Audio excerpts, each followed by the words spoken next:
ಶ್ರೀಚಕ್ರವಾಸಿನಿ ಮಹಾದೇವಿ ಅಮ್ಮ ಶ್ರೀ ಸಿಂಹವಾಹಿನಿ. ಅದೇನೋ ನಿನ್ನ ಹತ್ರ ಮುಖ್ಯವಾದ ವಿಷಯ ಮಾತಾಡ್ಬೇಕಂತೆ. ಯಲ್ಲಮ್ಮ ದೇವಿ ಎಸ್ಟೇಟ್ ಇದೆಯಲ್ಲ, ಅಲ್ಲಿ ಕಾಯ್ತಾ ಇದ್ದಾರಂತೆ, ನೀನು ಹೋಗ್ಬೇಕಂತೆ. ಯಲ್ಲಮ್ಮ ದೇವಿ ಎಸ್ಟೇಟಾ? ಬಂಗಾರಿ, ನೀನು ನನ್ನ ಜೊತೆ ಬರ್ತೀಯಾ?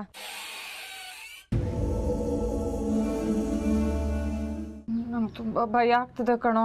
ಭಯ ಪಡುವಂಥದ್ದೇನಿದೆ, ಬಾ.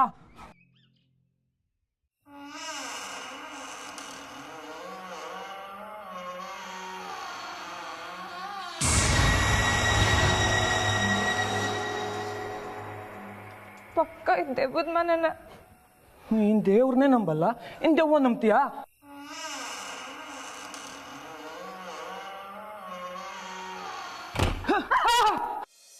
ಲಲಿತಾ, ಇಷ್ಟು ದಿವಸಕ್ಕೆ ಇವತ್ತು ಜನ ಎಷ್ಟು ಮರ್ಯಾದೆ ಕೊಡ್ತಿದ್ರು ಗೊತ್ತಾ ನನಗೆ? ಇಷ್ಟು ದಿವಸ ನನ್ನನ್ನು ಪ್ರಸಾದ ಶೇಖರಿ ಅಂತಿದ್ದವರು ಯಜಮಾನ್ರೇ, ದೊಡ್ಡವರೇ ಅನ್ನೋಕ್ಕೆ ಶುರು ಮಾಡಿದ್ದಾರೆ. ಇದೆಲ್ಲ ಯಾಕೆ ಹೇಳು? ನಮ್ಮ ಸುಂದರಿ ದೊಡ್ಡ ಮನೆ ಸೇರ್ತಿರೋದ್ರಿಂದ. ಅವಳಿಂದಾಗಿ ನಮ್ಮ ಮರ್ಯಾದೆನೂ ಜಾಸ್ತಿ ಆಯಿತು ನೋಡು. ಈ ದೊಡ್ಡವ್ರ ಸಹವಾಸ ಒಂಥರಕ್ಕೆ ಒಳ್ಳೆಯದು, ಇನ್ನೊಂದು ಥರಕ್ಕೆ ಕೆಟ್ಟದು. ಹೊರಗಿನವ್ರ ಮುಂದೆ ಮರ್ಯಾದೆ ಗೌರವ ನಿಜ, ಆದರೆ ದೊಡ್ಡವ್ರ ಜೊತೆ ಇದ್ದಾಗ ಒಂಥರ ಕೀಳರಿಮೆ, ತಗ್ಗಿ ಬಗ್ಗಿ ನಡಿಬೇಕಾಗತ್ತೆ, ಅವ್ರು ಹೇಳ್ದ ಹಾಗೆ ಕೇಳಬೇಕಾಗತ್ತೆ. ಇದೊಂಥರ ಬಾಣಲೆಯಿಂದ ಬೆಂಕಿಗೆ ಬಿದ್ವೇನೋ ಅಂತ ಅನ್ನಿಸ್ತಾ ಇದೆ. ಸುಂದರಿ ಇವತ್ತು ಮನೆ ತಡವಾಗಿ ಬಿಟ್ಲೇನೆ, ಹುಷಾರಾಗಿದ್ದಾಳೆ ತಾನೆ? ಅಯ್ಯೋ, ಅವಳಿಗೇನಾಗಿದೆ? ಅಮ್ಮನವ್ರನ್ನ ಬೈಕೊಂಡು ಚೆನ್ನಾಗೇ ಇದ್ದಾಳೆ. ಇವತ್ತು ಲೆಕ್ಕ ಬರೆಯೋದೇನೋ ಜಾಸ್ತಿ ಇದೆ ಅಂತ ನಿತ್ಯಕ್ಕಿಂತ ಬೇಗನೆ ಹೋದ್ಲು. ಹೌದಾ? ಮತ್ತು ಪಂಚಾಕ್ಷರಿ ಬಂದೋನು ಇನ್ನೂ ಬಂದೇ ಇಲ್ಲ ಅಂತ ನನ್ನನ್ನು ಬೈತಿದ್ದ. ಆಗಲೇ 11 ಗಂಟೆ ಆಗಿತ್ತು. ಎಲ್ಲಿ ಹೋಗಿರ್ತಾಳೆ? ಅವರೇ ಎಲ್ಲೋ ಕಳಿಸ್ಬಿಟ್ಟು ಮರ್ತು ಬಿಟ್ಟಿರ್ತಾರೆ. ಇತ್ತೀಚೆಗೆ ನಮ್ಮ ಸುಂದರಿ ಏಳಿಗೆ ಕಂಡ್ರೆ ಅವ್ರಿಗೆ ಆಗೋದಿಲ್ಲ. ಇನ್ನು ಶಾಸ್ತ್ರಿಗಳ ಮನೆ ಸೇರಿಬಿಟ್ರೆ ಪಂಚಾಕ್ಷರಿಗಳು ಅವಳ ಕೈ ಕೆಳಗೆ ಕೆಲಸ ಮಾಡಬೇಕಾಗತ್ತೆ ಅಂತ ಅವ್ರಿಗೆ ಹೊಟ್ಟೆವ್ರಿ. ಮದುವೆಗೆ ಮುಂಚೆನೇ ಎಷ್ಟು ಸಾಧ್ಯನೋ ಅಷ್ಟು ಸೇಡ್ ತೀರಿಸ್ಕೊಂಡ್ಬಿಡೋಣ ಅಂತ ಏನೇನೋ ಹೇಳ್ತಾ ಇರ್ತಾರೆ. ಬರ್ಲಿ ಇರಿ, ವಿಚಾರಿಸೋಣ. ಅಮ್ಮ, ಏನೋ ವಿದ್ಯಾ, ತಟ್ಟೆ ಹಾಕ್ಲಾ? ಈಗಲೇ ಊಟ ಮಾಡ್ತೀಯಾ ಆಮೇಲೆ ಮಾಡ್ತೀಯಾ? ಆಮೇಲೆ ಮಾಡ್ತೀನಮ್ಮ. ಬರ್ತಾ ದಾರಿನಲ್ಲಿ ಪಂಚಾಕ್ಷರಿ ಸಿಕ್ಕಿದ್ರು. ಏನಯ್ಯ ನಿಮ್ಮ ಅಕ್ಕ ಕೆಲ್ಸಕ್ಕೆ ಬಂದಿಲ್ಲ, ಹುಷಾರಿಲ್ವಾ ಅಂತ ಕೇಳಿದ್ರು. ಏನಾಯ್ತು ಅಕ್ಕಂಗೆ? ಹುಷಾರಿಲ್ಲ ಅಂದ್ರೆ ಹೇಳು, ಆಸ್ಪತ್ರೆಗೆ ಕರ್ಕೊಂಡು ಹೋಗ್ತೀನಿ. ಕರಿಯೋಳನ್ನ ಇಲ್ಲಿಗೆ. ಬೆಳಿಗ್ಗೆನೆ ಹೋದ್ಲಲ್ಲೋ, ದಿನ ಹೋಗೋದಕ್ಕಿಂತ 10 ನಿಮಿಷ ಮುಂಚೆನೆ ಹೋದ್ಲು. ಮನೆಗೂ ಬಂದಿಲ್ಲ, ಕೆಲ್ಸಕ್ಕೂ ಹೋಗಿಲ್ಲ ಅಂದ್ರೆ ರೀ ನನಗೆ ಯಾಕೋ ಭಯ ಆಗ್ತಾ ಇದೆ. ಮದುವೆ ಗೊತ್ತಾಗಿರೋ ಹುಡುಗಿ ಏನ್ರಿ ಈಗ? ಅಲ್ಲ, ಮನೆ ಬಿಟ್ಟೋಳು ದೇವಸ್ಥಾನಕ್ಕೆ ಹೋಗಿಲ್ಲ, ಬೇರೆ ಕಡೆ ಹೋಗಿದ್ರೆ ಹೇಳೋಗಿರೋಳಲ್ವಾ? ಇರು, 4 ಹೆಜ್ಜೆ ಹೋಗಿ ವಿಚಾರಿಸ್ಕೊಂಡ್ ಬಂದ್ಬಿಡ್ತೀನಿ. ವಿದ್ಯಾ, ನೀನು ಹೋಗೋ ಅವ್ರ ಜೊತೆ. ಇಬ್ರು ಒಂದೇ ಕಡೆ ಹೊಡ್ಕೊ ಬದಲು ಬೇರೆ ಬೇರೆ ಹೊಡ್ಕೊಂಡ್ರೆ ಒಳ್ಳೇದಮ್ಮ. ನೀವು ಹೋಗಿ ದೇವಸ್ಥಾನ ಹತ್ರ ವಿಚಾರಿಸಿ, ನಾನು ಹೋಗಿ ಅವಳ ಸ್ನೇಹಿತರ ಹತ್ರ ವಿಚಾರಿಸ್ಕೊಂಡ್ಬರ್ತೀನಿ. ಸರಿ.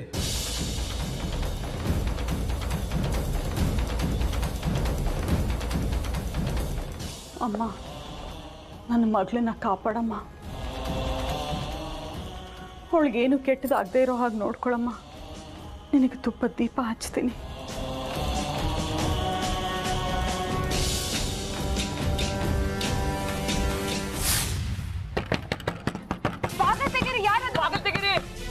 ಯಾರಿದ್ದೀರಾ? ಬಾಗಿಲು ತೆಗೀರಿ. ಯಾರಿದ್ದೀರಾ? ಬಾಗಿಲು ತೆಗೀರಿ. ಬಾಗಿಲು ತೆಗೀರಿ. ಯಾರದು? ಬಾಗಿಲು ತೆಗೀರಿ. ಬಾಗಿಲು ತೆಗೀರಿ. ಯಾರದು?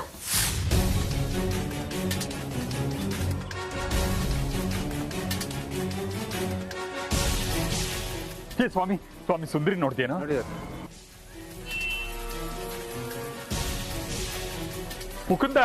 ಮುಕುಂದ ಸುಂದರಿ ನೋಡ್ದ್ಯಾ? ನೋಡಿಲ್ಲ. ಬೆಳಿಗ್ಗೆ ಬಂದ್ಲು. ನೋಡಿಲ್ಲ. ಮೂರ್ತಿ, ಸುಂದರಿ ನೋಡ್ದೇನೋ? ನೋಡಿಲ್ಲ. ಕೃಷ್ಣ ಸುಂದರಿ ನೋಡ್ದೇನೋ? ಬೆಳಿಗ್ಗೆ ಹೊರಟ್ಲು. ನೋಡಿಲ್ಲ. ಶ್ರೀನಿವಾಸ ಸುಂದರಿ ನೋಡ್ದ್ಯಾ? ನೋಡಿಲ್ಲ ಶೇಖರಣ್ಣ. ಮಲ್ಲೇಶ ಸುಂದರಿ ನೋಡ್ದೇನೋ? ನೋಡಿಲ್ಲಣ್ಣ. ಕುಮಾರ ಸುಂದರಿ ನೋಡ್ದ್ಯಾ? ಬಂದಿಲ್ಲಣ್ಣ.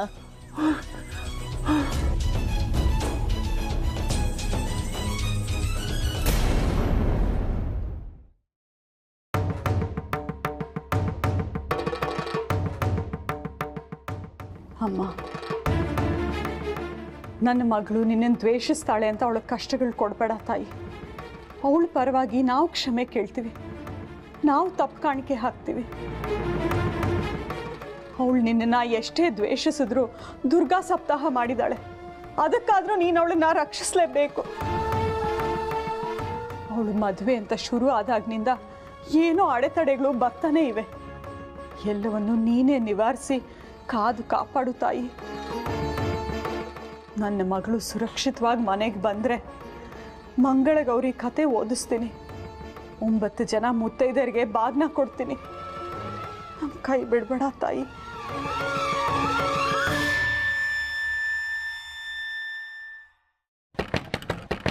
ಬಾಗಿಲು ತೆಗೀರಿ. ಯಾರಿದ್ದೀರಾ? ಬಾಗಿಲು ತೆಗೀರಿ. ಯಾರಿದ್ದೀರಾ? ಬಾಗಿಲು ತೆಗೀರಿ. ಬಾಗಿಲು ತೆಗೀರಿ. ಯಾರದು? ಬಾಗಿಲು ತೆಗೀರಿ. ಬಾಗಿಲು ತೆಗೀರಿ. ಯಾರದು? ಬಾಗಿಲು ತೆಗೀರಿ. ಯಾರಿದ್ದೀರಾ? ಬಾಗಿಲು ತೆಗೀರಿ. ಬಾಗಿಲು ತೆಗೀರಿ. ಯಾರದು? ಬಾಗಿಲು ತೆಗೀರಿ. ಯಾರಿದ್ದೀರಾ? ಬಾಗಿಲು ತೆಗೀರಿ. ಯಾರಿದ್ದೀರಾ? ಕಂಜ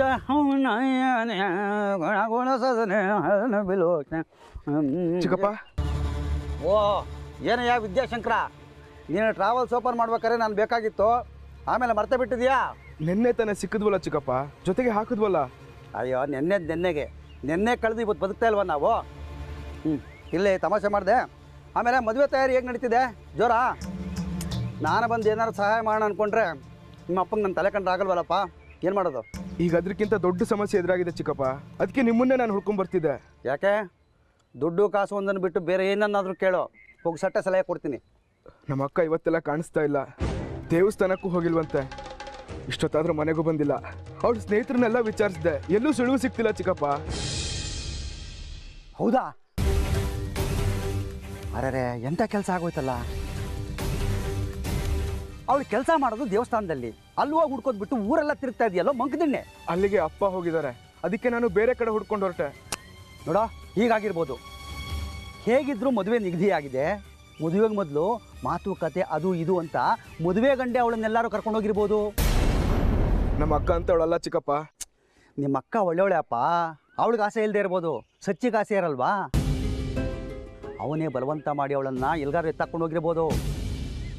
ನೋಡೋ, ನಾವು ಗಾಡಿ ಸರಿಯಾಗಿ ಓಡಿಸ್ತಾ ಇರ್ತೀವಿ, ಆದರೆ ಎದುರುಗಡೆಯವನು ಬಂದು ನಮಗೆ ಗುದ್ದಬಾರ್ದು ಅಂತ ಕಾನೂನು ಏನಾದರೂ ಇದೆಯಾ? ಅಂದ್ರೆ ಈಗ ಏನು ಮಾಡೋದು ಚಿಕ್ಕಪ್ಪ? 10 ರೂಪಾಯಿ ಕೊಟ್ಟು ಕವಡೆ ಶಾಸ್ತ್ರ ಕೇಳೆಯ. ವಿರೂಪಾಕ್ಷ ಶಾಸ್ತ್ರಿಗಳ ಮನೆಗೆ ಹೋದರೆ ಎಲ್ಲ ಗೊತ್ತಾಗುತ್ತೆ. ಅವ್ರೇನಾದ್ರೂ ತಪ್ಪು ತಿಳ್ಕೊಂಡ್ರೆ? ಸುಂದರಿ ಕಾಣೆಯಾಗಿರೋ ವಿಚಾರ ನಾವು ಅವ್ರಿಗೆ ಹೇಳೋದೇ ಬೇಡ. ಸಚ್ಚಿದಾನಂದ ಇಲ್ಲಿದ್ದಾನೆ ಅಂತ ಉಪಾಯವಾಗಿ ತಿಳ್ಕೊಳ್ಳೋಣ ನಡಿ. ಅಲ್ಲ ಚಿಕ್ಕಪ್ಪ, ಅದು ಬಾರಯ್ಯ. ಮಹಾ ಪೆದ್ದ ಕಣೋ ನೀನು. ಯಾರೋ ಹೇಳಿದ್ರು ಅಂತ ನನ್ನನ್ನು ಇಲ್ಲೂ ಕರ್ಕೊಂಬಂದಿದೆಯಲ್ಲ, ಒಂಚೂರು ಬುದ್ಧಿ ಬೇಡ. ಯಾರು ಏನು ಹೇಳಿದ್ರು ಎಲ್ಲ ಕೇಳ್ಕೊಂಡು ಬರ್ತೀಯ. ನಿನ್ನ ಮಂಕ್ ಬುದ್ಧಿಗಿಷ್ಟು. ಭಯಬೇಡ ಕಣೆ. ನಿನ್ನ ಬಗ್ಗೆ ಯಾರೇ ಏನೇ ವಿಷಯ ಹೇಳಿದ್ರು ನಿನ್ನ ಹತ್ರ ಕೇಳೋಣ ಅನ್ಸುತ್ತೆ. ಕೇಳಪ್ಪ, ಅದ್ರ ಜೊತೆಗೆ ಒಂದು ಸ್ವಲ್ಪ ಬುದ್ಧಿ ಉಪಯೋಗಿಸು. ಯಾರು ಏನು ಎತ್ತಂತ ವಿಚಾರಿಸೋದು ಬೇಡವಾ? ಆಯಿತು, ಇನ್ನು ಮುಂದೆ ಹಾಗೆ ಮಾಡ್ತೀನಿ. ಹಾಳಾಗಿ ಹೋಗ್ಲಿ, ಇಲ್ಲಿಂದ ಹೊರಗೆ ಹೋಗಕ್ಕೆ ದಾರಿ ಹುಡ್ಕೋ. ಆಗಲೇ ಕತ್ಲೆ ಆಗ್ತಾ ಬಂತು. ಹೊರಗೆ ಹೋಗಕ್ಕೆ ಆಗದಿದ್ರೆ ರಾತ್ರಿ ಇಡೀ ಇಲ್ಲೇ ಕಳಿಬೇಕಾಗುತ್ತೆ. ನನಗೆ ಕಾಣ್ತಿರೋದು ಒಂದೇ ಬಾಗ್ಲು. ಬಾ, ಅಲ್ಲೇ ಹೋಗಿ ಪ್ರಯತ್ನ ಮಾಡೋಣ.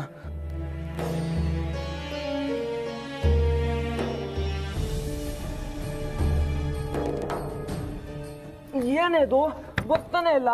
ಸಿನಿಮಾದಲ್ಲಾದ್ರೆ ಒಂದ್ಸಲ ಹೋದ್ರೆ ಎಂತ ಬಾಗ್ಲು ತರ್ಕೊಳತ್ತೆ. ನಾನು ಹೇಳಿದ ಸಿನಿಮಾ ಬಾಗ್ಲು ಕಣೆ, ಇಲ್ಲಲ್ಲ. ಬಾ.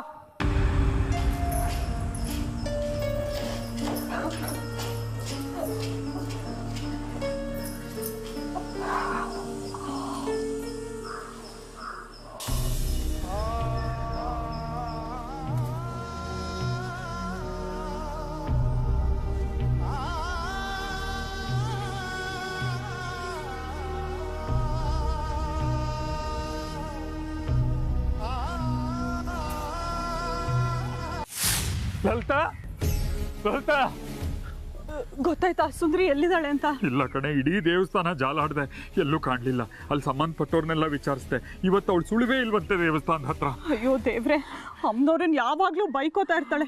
ಯಾರಾದರೂ ಭಕ್ತರೇನಾದ್ರು ಕರ್ಕೊಂಡೋಗಿ ಏನಾದ್ರು ಮಾಡ್ಬಿಟ್ಟು. ಅಯ್ಯೋ ಸುಮ್ಮನಿರು, ಏನೇನೋ ಯೋಚನೆ ಮಾಡಿ ಇನ್ನೂ ಕಂಗೆಡಿಸ್ಬೇಡ. ವಿದ್ಯಾ ಬರಲಿ ತಡಿ, ಏನಾದರೂ ಹೇಳ್ಬೋದು. ವಿದ್ಯಾ ಇನ್ನೂ ಬಂದಿಲ್ಲ. ದೇವ್ರೆ, ವಿದ್ಯಂಗಾದ್ರೂ ನನ್ನ ಮಗಳು ಸಿಗ್ಲಪ್ಪ. ಅಮ್ಮಂಗೆ ಇನ್ನೂ ವಿಷಯ ಗೊತ್ತಾಗಿಲ್ಲ. ಅವ್ರಿಗೆ ಗೊತ್ತಾದ್ರೆ ಗೊಳೋ ಅಂತಾರೆ. ಬೇಡ ಬೇಡ, ಅವಳಿಗೆ ಹೇಳಕ್ ಹೋಗ್ಬೇಡ. ಅವಳು ಗೋಳಾಡೋದಿರ್ಲಿ, ನಮ್ಮ ಕೈ ಕಾಲು ಬಿಡಿಸ್ಬಿಡ್ತಾಳೆ. ಮದುವೆ ಹುಡುಗಿ, ಈ ವಿಷಯ ಯಾರಿಗೂ ಗೊತ್ತಾಗಬಾರ್ದು. ಆಮೇಲೆ ಇದೇ ಒಂದು ದೊಡ್ಡ ಕಳಂಕ ಆಗಿ ಶಾಸ್ತ್ರಿಗಳ ಮದುವೆ ಮುರಿದು ಬಿಟ್ರೆ. ಅಯ್ಯೋ ದೇವ್ರೆ, ನನಗೆ ಭಯ ಆಗ್ತಾ ಇದೆ. ನನಗೆ ಕೈ ಕಾಲೆಲ್ಲ ನಡುಗ್ತಾ ಇದೆ. ಸುಂದ್ರಿ, ಎಲ್ಲಿಗೆ ಹೋಗ್ತೀಯಾ? ಎಲ್ಲಿಗೆ ಹೋಗ್ತೀಯಾ? ಈಗ ನಾವು ಧೈರ್ಯವಾಗಿರ್ಬೇಕು. ಅವಳು ಮನೆಗೆ ಬರೋ ತಡ ಆಗ್ತಿದೆ ಅಂತ ಕೂಡಲೇ ಕೆಟ್ಟ ಯೋಚನೆ ಮಾಡೋದಲ್ಲ ಕಣೆ. ಬೆಳಿಗ್ಗೆ ಸುಂದರಿ ಜೊತೆಗೆ ಯಾರಾದರೂ ಹೊರಟ್ರ? ಇಲ್ಲ ರೀ, ಮಾಮೂಲಂತೆ ಒಬ್ಳೆ ಹೊರಟ್ಲು. ನನಗೆ ಆ ಪಂಚಾಕ್ಷರಿ ಮೇಲೆ ಅನುಮಾನ. ಅವನನ್ನು ವಿಚಾರಿಸಿದ್ರ? ಅವನೇ ಅಂತೆ ವಿದ್ಯಂಗೆ ಹೇಳಿದ್ದು ಇವತ್ತು ಕಚೇರಿಗೆ ಬಂದಿಲ್ಲ ಅಂತ. ಸಿಕ್ಕಿದ್ರೆ ಹೇಳಿರೋನಲ್ವಾ. ಅವ್ರ ಮನೆಗೂ ಹೋಗಿದ್ದೆ, ಅವ್ನ ಮನೇಲಿಲ್ಲ. ಈಗೇನ್ರಿ ಮಾಡೋದು? ತಡಿ, ವಿದ್ಯಾ ಬರಲಿ, ಅವನು ಏನು ಹೇಳ್ತಾನೆ ಅನ್ನೋದ್ರ ಮೇಲೆ ಮುಂದೆ ಏನು ಮಾಡೋದು ಅಂತ ಯೋಚನೆ ಮಾಡೋಣ. ನಮ್ಮ ಸುಂದರಿಗೆ ಏನೂ ಆಗಿರಲ್ಲ ಕಣೆ, ಆತಂಕ ಪಡಬೇಡ. ನನಗೆ ಧೈರ್ಯ ಹೇಳ್ತಾ ಇದ್ರ, ನಿಮಗೆ ಒಳಗೆ ಎಷ್ಟು ಆತಂಕ ಆಗ್ತಾ ಇದೆ ಅಂತ ನನಗೆ ಗೊತ್ತು. ತೋರಿಸ್ಕೋತಾ ಇಲ್ಲ ಅಷ್ಟೇ. ಹೌದು ಕಣೆ, ನೀವು ಹೆಣ್ಣು ಮಕ್ಕಳು ಅತ್ತೆಲ್ಲ ಆಡ್ಕೊಂಡ್ಬಿಡ್ತೀರಾ. ಆದರೆ ನಮಗೆ ಕಷ್ಟ. ಈಗ ಅಮ್ಮನವರೇ ನಮ್ಮನ್ನು ಕಾಪಾಡಬೇಕು.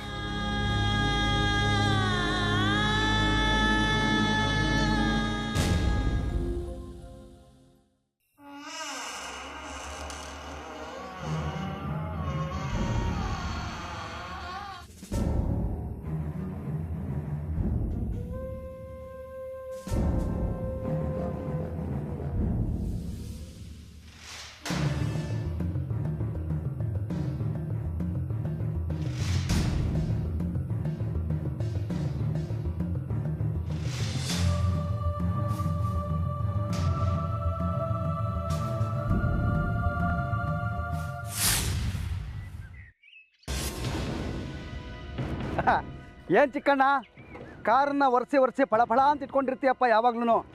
ಅಮ್ಮನವ್ರನ್ನ ಗುಡಿ ಮೇಲಿನ ಕಳ್ಸಾನು ಇಷ್ಟೊಂದು ಚೆನ್ನಾಗಿ ಉಳಿಯಲ್ಲ ನೋಡು. ಏನು ಕುಡ್ದಿದ್ಯಾ? ಇಲ್ಲಪ್ಪ, ಇದು ಕುಡುಕನ ಮಾತಲ್ಲ. ಜಗ್ಗಿ ಕುಡಿದ್ರೆ ಆಡೋ ಮಾತೇ ಬೇರೆ, ನಿಂಗೆ ಗೊತ್ತಲ್ಲ. ಕುಡಿಯೋಕೆ ಕಾಸು ಕೇಳಿದರೆ ಕೊಡಲ್ಲ. ನೀನು ಹಳೇದು ಇಸ್ಕೊಂಡಿರೋದೇ ಕೊಟ್ಟಿಲ್ಲ ನನಗೆ. ಎಲ್ಲ ಹೋಗ್ತೀವಪ್ಪ, ಇದೇ ಊರಲ್ಲಿ ಇರ್ತೀವಿ ತಾನೇ ನಾವು. ಬೆಳಗಾಗಿದ್ರೆ ನನ್ನ ಮುಖ ನೀನು, ನಿನ್ನ ಮುಖ ನಾನು ನೋಡಲೇಬೇಕಲ್ವಾ. ಕೊಡೋಣ ಬಿಡು ಒಂದಲ್ಲ ಒಂದು ದಿವಸ. ಅದೂ ಇಲ್ಲ ಇದೂ ಇಲ್ಲ. ಏನು ರಾಗಿ ಬೀಸಕ್ಕೆ ಬಂದ್ಯಾ? ಏನೋ ಮಸ್ಲತ್ ಮಾಡ್ಕೊಂಡು ಬಂದ್ಯಾ ನೀನು? ಏನಂತ ಹೇಳು. ಇದೇನು ಚಿಕ್ಕಪ್ಪ, ಕೇಳಬೇಕಾಗಿರೋ ವಿಷಯ ಬಿಟ್ಟು ಬೇರೆ ಎಲ್ಲ ಮಾತಾಡ್ತಿದ್ದೀರಲ್ಲ, ವಿಷಯಕ್ಕೆ ಬನ್ನಿ. ಹರಿಕತೆ ಶುರು ಮಾಡೋಕ್ಕೆ ಮೊದಲು ಉಪಕತೆ ಶುರು ಮಾಡಬೇಕನ್ನೋ ಎಳ್ಕೋ. ನಿಂಗೆ ಗೊತ್ತಾಗಲ್ಲ, ಸುಮ್ಮನಿರು. ಸುಮ್ಮನೆ ನೋಡ್ತಾ ಇರೋ ನಾಟಕನ. ಏನು ಚಿಕ್ಕಣ್ಣ ಇಷ್ಟೊತ್ತಲ್ಲಿ ಗಾಡಿ ಓಡಿಸ್ತಾ ಇದೆಯಾ? ಬೆಂಗಳೂರಿಗೆ ಹೋಗಿದ್ದೆ ಅನ್ಸುತ್ತೆ ಸಚಿನ್ ಕರ್ಕೊಂಡು. ಭಾಳ ಮಳೆ ಅಂತೆ ಅಲ್ಲಿ, ಗಾಡಿ ತುಂಬ ಕೆಸರಾಗಿದೆ. ನೋಡಯ್ಯ, ನಮ್ಮ ಯಜಮಾನ್ರ ಗಾಡಿ ಓಡಿಸ್ತೀನಿ, ತೊಳಿತೀನಿ, ಓಡಿಸ್ತೀನಿ. ಅದು ನಿನ್ನ ಕಟ್ಕೊಂಡು ನಿನಗೇನು? ಏನೋ ಭಾಳ ಕೋಪದಲ್ಲಿದೆಯಾ ಬಿಡಪ್ಪ. ಏನು ಕೇಳಿದ್ರು ಉರ್ರಂತೀಯ. ಬರಲಾ? ಬರ್ಬೇಡ, ಹೋಗ್ತಾ ಇರು. ನೋಡಿದ್ಯಾ, ನಿಗದಿ ಆಗೋಯ್ತು. ಸಚ್ಚಿ ನಿಮ್ಮಕ್ಕ ಸುಂದ್ರಿನ ಕರ್ಕೊಂಡು ಎಲ್ಲೋ ದೂರ ಹೋಗಿದ್ದಾನೆ. ಇವನು ಅವನನ್ನು ಬಿಟ್ಟು ಬಂದಿದ್ದಾನೆ. ಅವನು ಇವನಿಗೆ ವಿಚಾರ ಯಾರಿಗೂ ಹೇಳಬೇಡ ಅಂತ ಹೇಳಿದ್ದಾನೆ. ಇರೋ ಶಾಸ್ತ್ರಗಳಿಗೆ ಗೊತ್ತಾಗದೇ ಇರಲಿ ಅಂತ ಕಾರ್ನ ಚೆನ್ನಾಗಿ ತೊಳಿತಾ ಇದ್ದಾನೆ. ಹೆಂಗೇನಂತಲೇ ಹೆಂಗೆ ಕಂಡಿಡ್ದೆ? ಈಗ ಅವ್ರು ಎಲ್ಲಿದ್ದಾರೆ ಅಂತ ಕಂಡುಹಿಡಿದು ಹೇಗೆ ಚಿಕ್ಕಪ್ಪ? ಅವನಿಂದಾನೆ ಬಾಯಿ ಬಿಡಿಸ್ತೀರಿರೋ. ನೀವೇನು ಕೇಳಿದ್ರು ಬಾಯಿಗೆ ಬಂದಾಗ ಹೋಗಿತಾ ಇದ್ದಾನೆ. ಅವನ ಹತ್ರ ಬಾಯಿ ಬಿಡಿಸ್ತೀರಾ? ಓದಿಸ್ಕೋತೀನಿ ಬಿಡೋ, ಎಲ್ಲ ನಿಮ್ಮ ಅಕ್ಕಂಗಾಗಿ ಅಲ್ವಾ. ವಿದ್ಯಾ,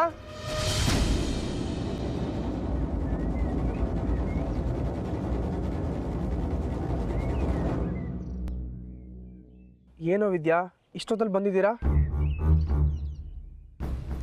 ಹೀಗೆ ಸುಮ್ಮನೆ ಬಂದ್ವಿ. ಬೆಳಗ್ಗೆಯಿಂದ ಚಿಕ್ಕಣ್ಣನ ಮಾತಾಡ್ಸೋಕ್ಕಾಗಿರ್ಲಿಲ್ಲ, ಮಾತಾಡ್ಸ್ಕೊಂಡು ಹೋಗೋಣ ಅಂತ ಬಂದ್ವಿ. ನೀವು ಯಾವಾಗ ಬಂದ್ರಿ ಊರಿಂದ? ಊರಾ? ನಾನು ಯಾವ ಊರಿಗೆ ಹೋಗ್ಲೋ? ಮೈ ಕೈ ನೋವು ಇನ್ನೂ ಕಮ್ಮಿ ಆಗಿಲ್ಲ. 3 ದಿನ ಆಯಿತು ಮನೆಯಿಂದ ಆಚೆ ಬಂದು. ಈಗ ನಿಮ್ಮ ಧ್ವನಿ ಕೇಳಿದ್ನಲ್ಲ, ಅದಕ್ಕೆ ಬಂದೆ. ನೀವೆಲ್ಲೂ ಹೋಗ್ಲೇ ಇಲ್ವಾ? ಯಾರ ಜೊತೆನೋ? ಏಯ್, ನನ್ನ ಅವಸ್ಥೆ ನನಗಿಲ್ಲಿ. ಇಂಥ ಹೊತ್ತಿನಲ್ಲಿ ಕೀಟ್ಲೆ ಮಾಡ್ತೀಯಲ್ಲ. ಇಲ್ಲಿಗೆ ಪ್ರಾಣ ಸಂಕಟ ಆದರೆ ಬೆಕ್ಕಿಗೆ ಚೆಲ್ಲಾಟ ಅಂತೆ. ಚಿಕ್ಕಪ್ಪ ಬನ್ನಿ ಹೋಗೋಣ, ಮನೇಲಿ ಕೆಲಸ ಇದೆ, ಬರ್ತೀವಿ. ವಿದ್ಯಾ, ಸುಂದ್ರಿನೂ ಕರ್ಕೊಂಬರ್ಬೇಕಿತ್ತು ತಾನೆ? ನೋಡಬೇಕು ಅನ್ನಿಸ್ತಿದೆ. ಏನು ಮಾಡ್ತಿದ್ಲು? ಮನೇಲಿದ್ಲಾ?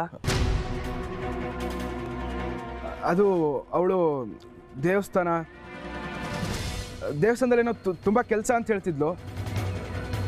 ನನಗೂ ಕೆಲಸ ಇದೆ, ಟ್ರಾವೆಲ್ಸ್ ಲೆಕ್ಕ ನೋಡಬೇಕು. ಬರ್ತೀವಿ.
ಲಲಿತಾ,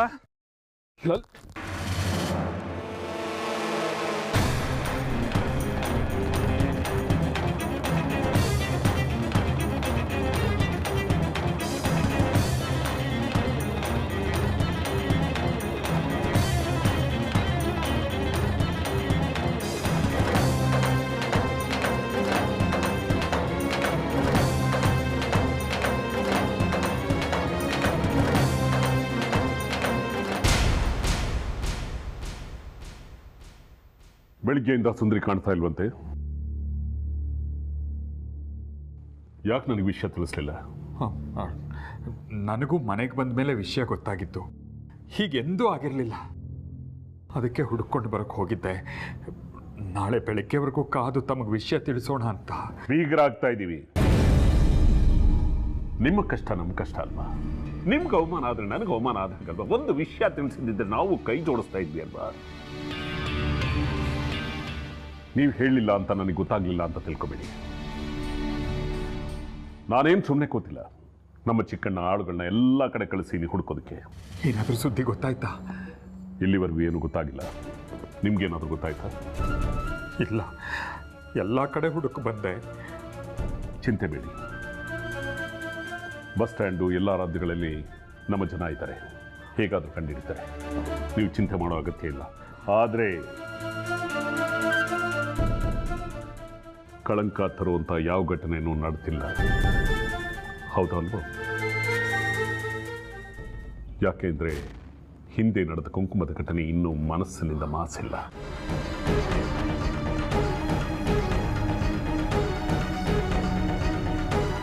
ಇಲ್ಲ ಇಲ್ಲ, ಅಂಥದ್ದೇನೂ ನಡೆದಿಲ್ಲ. ಎಲ್ಲೋ ಒಂದು ತೊಡಕಾಗಿರಬೇಕು ಅಷ್ಟೇ. ನಮ್ಮ ಸುಂದರಿ ತುಂಬ ಧೈರ್ಯವಂತೆ. ಎಂಥ ಪರಿಸ್ಥಿತಿನಾದರೂ ಎದುರಿಸಿ ಬರ್ತಾಳೆ.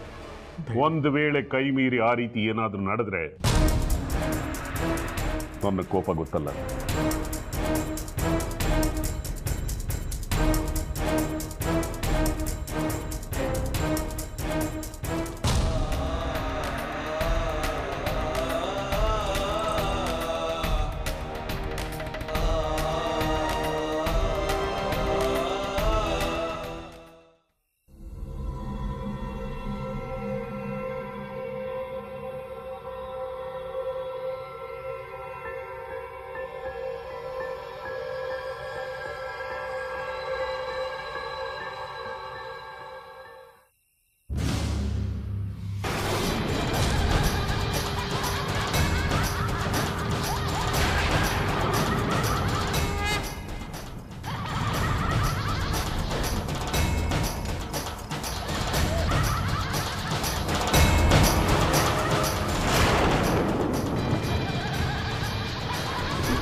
ಏನಾಯ್ತೆ?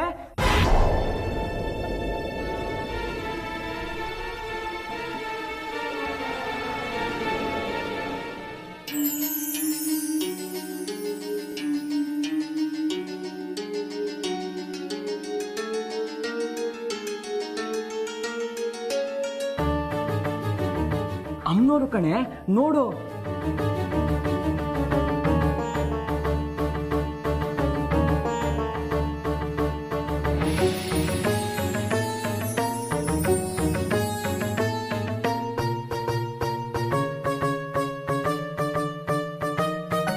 ಬಂಗಾರಿ, ಹೋಗೋಣ ಬಾರೋ.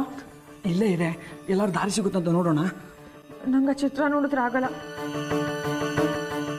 ಹೊರಟ್ಬಿಡೋಣ ಬಾರೋ ಬಂಗಾರಿ. ಮಹಾಕಾಳಿ ಚಿತ್ರ ಕಣೆ, ಮಹಾತಾಯಿನೂ ಒಂದೇ ಮಹಾಕಾಳಿನೂ ಒಂದೇ. ಅವಳಿದ್ರೆ ಭಯ ಪಡ್ಬೇಕಾಗಿಲ್ಲ, ಧೈರ್ಯವಾಗಿರು, ಅವಳ ನಮ್ಮನ್ನ ಕಾಪಾಡ್ತಾಳೆ.